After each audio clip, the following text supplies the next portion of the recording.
You threw it away? The $1,500 watch my father gave me as a birthday gift? My husband, Sean, was gifted a watch by his father-in-law. It never left his wrist. I nodded and said, "That's right. I threw it in the garbage. I would do it again, too." Sean became even angrier at my response. He yelled, "You're an asshole, you know that? Are you insane?" I guess you could see it that way, but my name is Michaela, Mickey for short, and I am 29 years old. Sean and I were married a year ago, and unfortunately, we live with my in-laws in their house. My father-in-law never misses an opportunity to put me down. "You're not even good at making tea," he loves to tout. Every day is a living hell. I would pray that I would wake up from this horrible dream. My husband and I went to the same high school, and we re-met at our reunion. He confessed that he had always loved me, and we began dating before getting married a year ago. I was so happy. I loved Sean, and I was so excited about our life together. As long as he was by my side, I would always be taken care of, and I thought that I would be a part of a beautiful family. But now I realize that these thoughts were very, very naive. After we got married, I moved in with my husband and my in-laws. I discovered that my father-in-law was a very troubled man. He was very old-fashioned, a misogynistic man, the type of man who would never dream of making his own tea. And according to Sean, he told Sean's mother that it was wrong for a woman to disobey a man.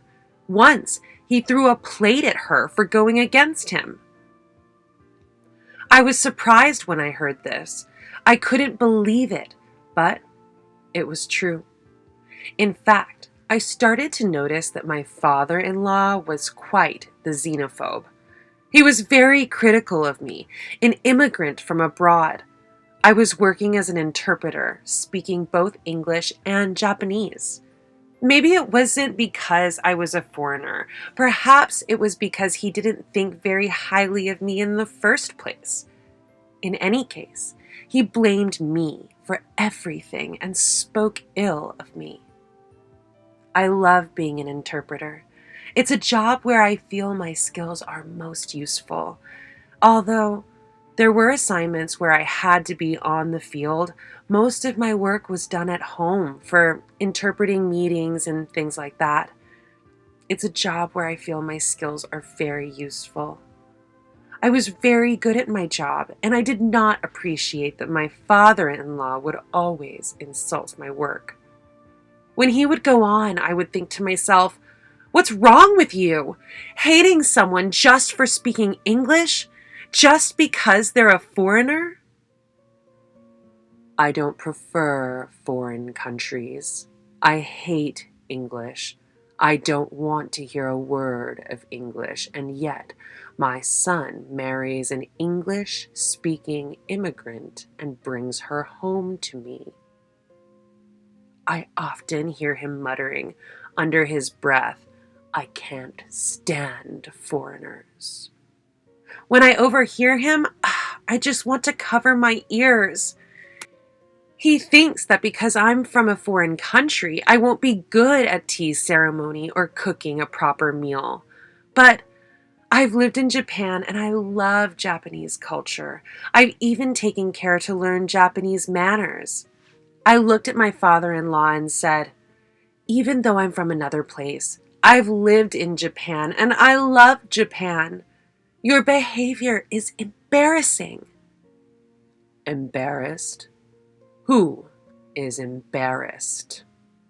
I thought, you should be embarrassed for saying those heartless words to me just because I'm from another country. But even though I was annoyed by my father-in-law's words, I kept my mouth shut. I thought that even though he said such horrible things, he was Sean's father and I should just put up with it. At first I thought, just because he hates me now doesn't mean he won't learn to like me over time, even though he can't even look at me without a scowl on his face or even try to get to know me because of his prejudice. His words were so sarcastic and hurtful to me every day. I'm going to teach you to be Japanese the right way. He gives me jobs to do around the house. There was cleaning, like laundry, but I also had to rub his shoulders. It made me very sad to think that my father-in-law manipulated us to move in with them because he secretly wanted to make me miserable. At least, that's what it seemed like. I knew that I would never be able to understand him. Although my mother-in-law apologizes for him, she knows she can't say anything to him. I feel sorry for her, and I hated him for thinking he could control other people and make them suffer. I hated my father-in-law for being like this. There were times when I wanted to tell Sean the truth about his parents, but he was very busy with work and he was traveling a lot. I couldn't talk to him about it because I didn't want to worry him.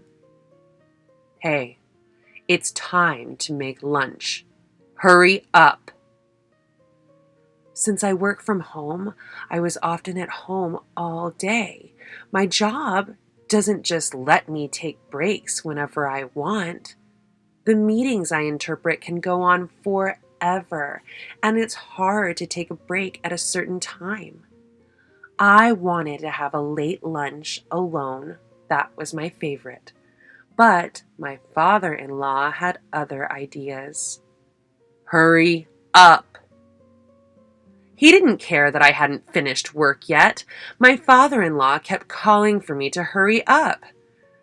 I have to work, so I want to eat lunch on my own time, I tried to explain to my father-in-law one time. This English-speaking job is not good for you. Don't you know it's customary to follow your in-laws' wishes? This is common sense. This is why immigrants are so annoying. They don't know such things, he said coldly. My father-in-law's words were so unreasonable, and it tortured me. He wanted me to cook lunch right then and enjoyed making things difficult for me. The most stressful thing for me was that he made it impossible for me to concentrate on my work. After that, my father-in-law's behavior toward me escalated further. He ordered me to clean the room every morning and made unreasonable rules, such as not getting up from my seat for lunch until everyone had finished eating. They would also come into my room and interrupt me when I was working.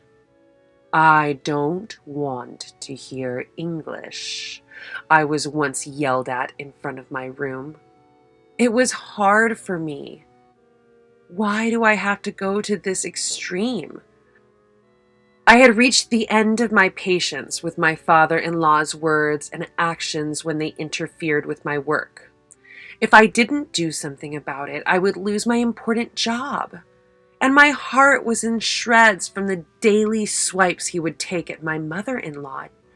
I can't do this anymore. I was so happy to be married to Sean, whom I love. I thought that if I could stay by Sean's side, I would be fine even if things got bad. But, like I said, I was naive. I can't be with my father-in-law like this anymore. I am not happy at all. Tears welled up in my eyes because it was so painful. That night, I decided to talk to Sean about it, and I began crying. When I told him everything that my father-in-law had done to me, he was absolutely mortified. He apologized to me several times. I'm so sorry I didn't realize. I swore I would make you happy, Mickey. Sean confronted my in-laws about my suffering, and they were angry with me. Then, he made me a proposal. "Mickey, let's move out. We don't have to live with my parents. Let's buy an apartment and live together." "Are you sure?" "Of course. I think it is the best thing for the two of us from now on." I was really happy. I felt like I had seen the light in the darkness. I felt reassured, and I was happy to have married this man. So, Sean and I moved out of the house. After we moved out, I never saw my in-laws again, and since Sean gave my father-in-law a hard time for how he treated me, he didn't do anything to me anymore. Life had returned to normal. I was soaking in the happiness of being able to spend my time freely and concentrate on my work every day. I realized that I had taken for granted the happiest thing in my life. 1 year later, I became pregnant. Sean was happy. He was full of happiness. Mom and Dad seem happy too.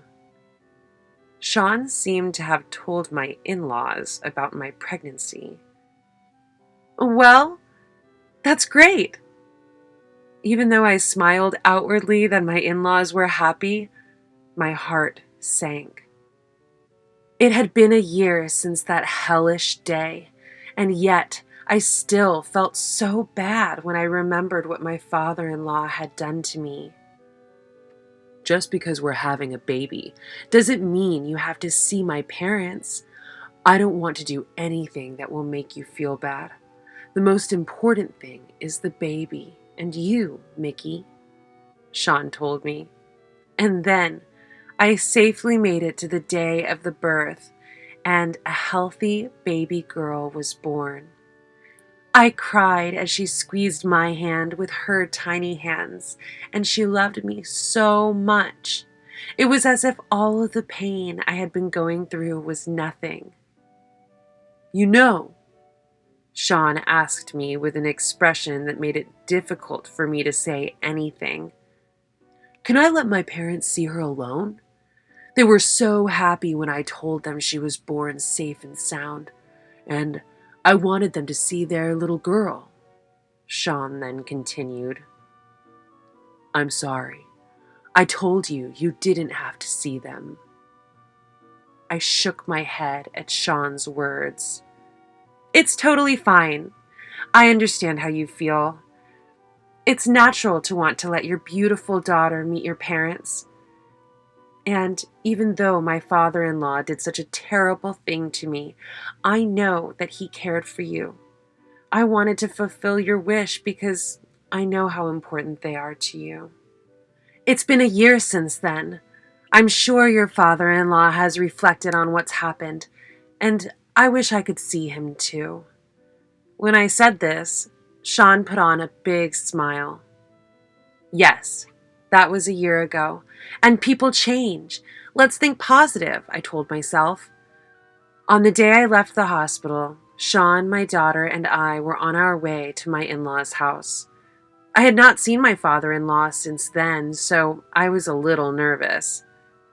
When we arrived at my in-laws' house, they greeted us with smiles. Seeing my father-in-law looking a little happy as he looked at his little daughter, I felt relieved and at the same time glad that I had brought her with me. Sean also looked happy, and my father-in-law didn't seem to be making any sarcastic comments to me, which was a huge relief. Thank God, I knew my father-in-law was sorry for what he had done. Then, my father-in-law brought out a gift-wrapped box and held it in front of me, saying, "Here is a gift for the birth of your child. It's a $1,500 watch. Please put it on display." $1,500? I was surprised that my father-in-law had prepared such a gift for us, but I was even more surprised by how much it cost. I had never heard of a watch costing $1,500. My mother-in-law, who was standing next to me, was also surprised, her eyes widening. "Don't be surprised. It's my way of thanking you for letting me see my grandchild." Father-in-law! I was very surprised, but I was genuinely happy that my father-in-law had given me a gift. Maybe my father-in-law and I were finally starting to understand each other. My heart was filled with joy at the thought of my father-in-law's approval. After returning home, Sean and I immediately opened the gift celebrating our new baby from my father-in-law. Huh? We were surprised to see the watch. We were so surprised to see the watch because it looked like an ordinary wristwatch. We were a little surprised because we had imagined that a $1,500 watch would look much more flashy. We wondered why this watch cost this much, but since it was a baby gift from my father-in-law, we thought nothing more of it and decided to put it on the shelf in the living room. The phone rang. It's from my father-in-law again. Ever since we received that watch, he has been calling us a lot. For a little while, they were about things like wanting to hear about his grandchildren, but then, just like a year ago, he began to speak disparaging and accusing words about me. Even when I got fed up and ignored his calls, he would call again and again. I thought he might be getting suspicious of me. It was exactly at this time a year ago that I was disappointed that he had not changed, and saddened to think that he did not really like me. My father-in-law is such a relentless caller. Sometimes he would barge into my house if I did not answer the phone, so I had no choice but to pick up. The phone rang several times every day, and when I answered the phone, he would say all kinds of hurtful things. I was exhausted from childcare and work and even my father-in-law, and I was exhausted both physically and mentally. I was in pain, I was in agony, and I even cried. How can I get away from my father-in-law now? I thought I escaped him by moving out of the house, but now that I've left, he still torments me like this. Eventually, my father-in-law started pointing things out to me. Do immigrants only clean once a week? You only had Japanese food for 2 days this week. This is why foreigners are no good. These were the points he made about my behavior. Strangely enough, he was also right. How did he know that? I asked Sean if he was telling him, but he said he didn't know. I was a little scared at the time, but I thought it must be a coincidence. But then he continued to point out my behavior several times, and I felt that it was indeed strange, because everything my father-in-law said was true, and the points he was making were getting more and more specific day by day. I was scared. I felt like I was going crazy. You would have to be there to see this kind of thing. I felt goosebumps all over my body at that moment. Yes, you would have to see it to believe it. I tried to recall what had just happened with my father-in-law. No way, I realized. I was in an uproar when I realized what had happened, and I couldn't stop my body from shaking with fear. I couldn't stop shaking with fear because it was something I couldn't even imagine. Then I looked at my child who was sleeping slowly and thought, I had to protect her. I made a decision to do something, even though I felt my body trembling. Mickey? That night, Sean came home from work with the watch in his hand. He looked angry. You threw it away? The $1,500 watch my father gave me as our daughter's birthday present? Yes, the watch in Sean's hand had been given to us by his father-in-law at the birth of our daughter. I nodded and said, That's right. I threw it in the garbage, and I would do it again, too. Sean became even angrier at my response. You're an asshole, you know that? Are you insane? I guess you could see it that way, but I'm not the problem here. Let me show you. Why don't you push this button? I pointed to the black dot on the clock in Sean's hand. The clock that my father-in-law had given me had a little black button on it. Sean angrily did as I said. His complexion changed. What is this? Was the button a reset button? I wondered. We had never looked at it closely before. It's not a button? No, it's not a button. Take a closer look. Sean observed the small black spot just as I had said, and the look on his face became more and more blue. Camera. Sean was absolutely lost in thought. Yes, there was a hidden camera attached to the watch. He had to look closely to see it, so he hadn't noticed it until now. He had been watching us with that camera for a long time.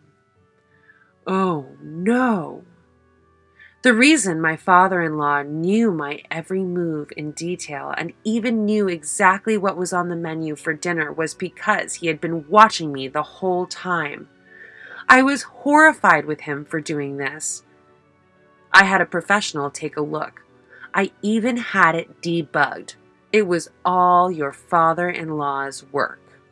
For a while, Sean froze in shock at my words, but soon his eyes became determined to do something. Mickey, I'm really, really sorry. I'm sorry I put you through this again. I'll never forgive you, Dad. The next day, Sean and I left our daughter with my parents and headed for my in-laws' house.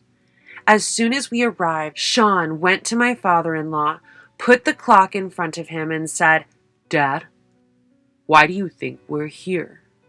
You do know why, don't you? Sean's eyes were filled with anger.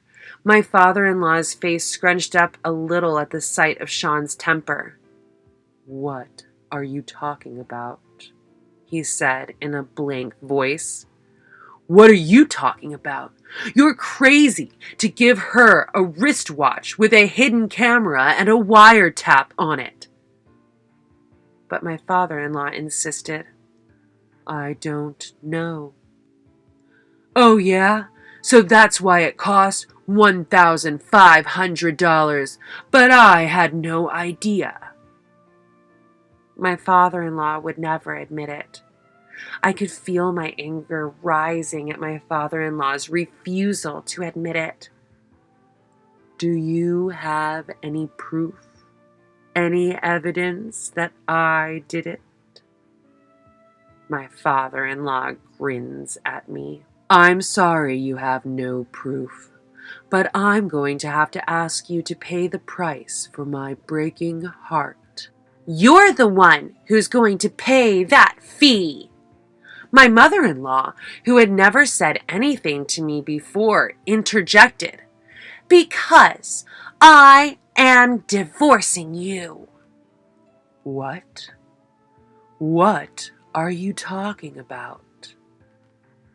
He was a little upset, but he didn't seem to take it seriously.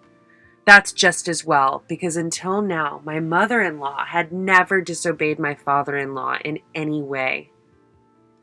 I told my mother in advance what my father had done, Sean said.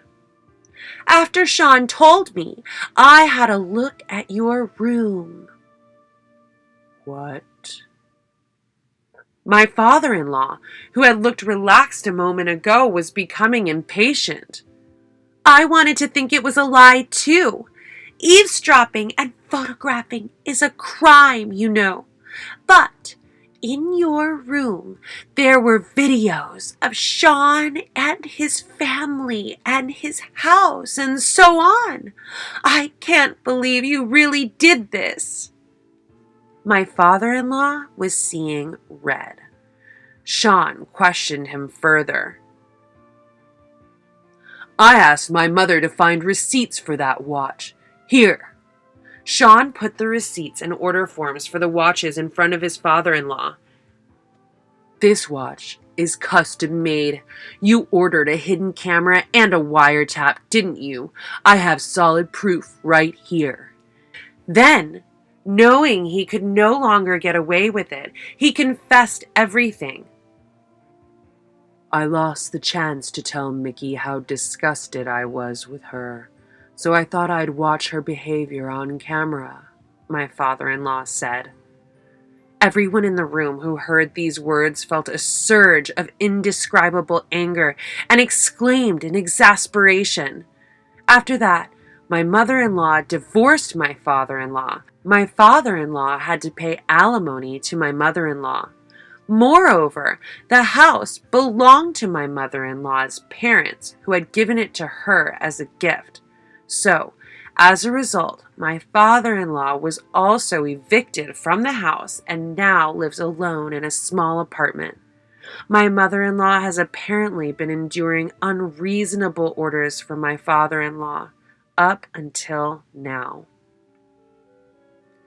She says this was all for Sean's sake. But before she knew it, she was tied down by her husband and she could not escape. But when she saw me being tormented by him too, she became angry at herself for not having the courage to protect me. And finally, she woke up and said he had to get away from this person. Now that she is free from her husband, my mother-in-law lives at her own pace and very leisurely. Sean also cut ties with his father-in-law, and there was no one left. I live very happily with my husband, Sean, and our daughter. Sean, who used to work a lot of business trips and overtime, changed his job to spend more time with his family, and I can spend more time with him than ever before. And since the incident with my father-in-law, we have been able to talk to each other about any problems, big or small. And I think our relationship as a couple has grown even deeper. I am happier now than I ever have been. Happiness comes in different forms for different people, but I want to cherish my own happiness. It is wrong to sacrifice oneself for the sake of someone else's happiness.